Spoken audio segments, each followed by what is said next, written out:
કેવી રીતે લે છે? ઓકે, આપણા ઇન્ડિયામાં છે ને વકીલો જ્યારે ફીસ નક્કી કરતા હોય છે ને તો એ 4 રીતે નક્કી કરતા હોય છે.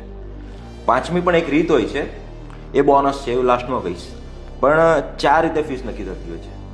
ફર્સ્ટ ફીસ ફ્લેટ ફીસ હોય છે કે કોઈ કેસ આવ્યો, સપોઝ કે ડિવોર્સનો કેસ છે તો ભાઈ મારા 50,000 રૂપિયા થશે કે 40,000 રૂપિયા, 35,000, એ ફ્લેટ ફીસ.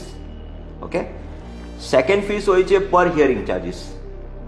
ઘણા કેસીસ એવા હોય છે, સપોઝ કે મની રિકવરીના કેસ હોય છે તો એમાં શું હોય છે કે સમાધાન થવાની સંભાવનાઓ પણ હોય છે, કે મેટ્રિમોનિયલ કેસીસ હોય છે, ફેમિલી કોર્ટના કેસીસ, તેમાં સંભાવના એવી હોય છે કે વચ્ચે સમાધાન થઈ જશે.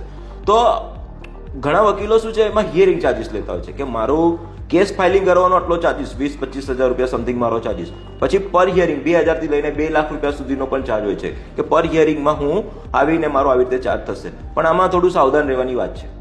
તમે જ્યારે આ પ્રકારનો ચાર્જિસ નક્કી કરો ને ત્યારે તમારે વાત કરવાની છે વકીલ સાહેબ સાથે, ચોખવટ કરવાની છે કે અગર કોર્ટમાં કેસ એડજન્ટ થઈ જાય કે તારીખ પડી જાય કે જજ સાહેબ નથી કે તમે નથી આવતા કે તમે તારીખ લો છો તો એ હિયરિંગનો ચાર્જ હું નહીં આપીશ.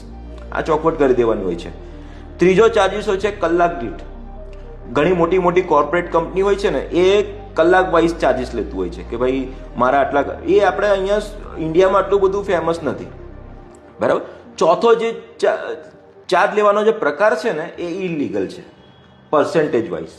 મની રિકવરીના કેસ હોય છે, ઘણા મેટ્રિમોનિયલ કેસીસમાં, મેન્ટેનન્સના કેસીસમાં, ઘણા કન્ઝ્યુમર કેસીસ હોય છે, મોટર એક્સિડન્ટના કેસીસ હોય છે. એમાં અમુક વકીલો પર્સન્ટેજ લેતા હોય છે, મારા 10%, 20%, જે પણ કંઈક મળશે, જે અવોર્ડ મળશે કે સપોઝ કે જે ઓર્ડર થશે એના મારા આટલા પર્સન્ટેજ મારા ચાર્જિસ થશે. આ ઇલીગલ છે.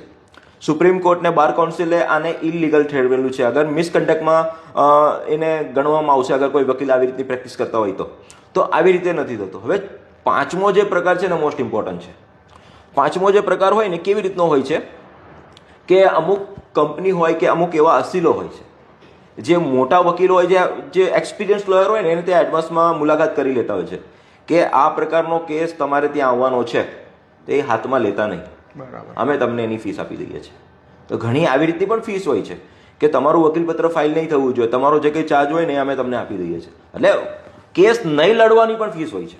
આ પાંચમા પ્રકારની ફીસ હોય છે જે આટલી બધા કોઈ ઓપનલી કહેતું નથી હોતું, પણ આવી રીતે પણ હોય છે.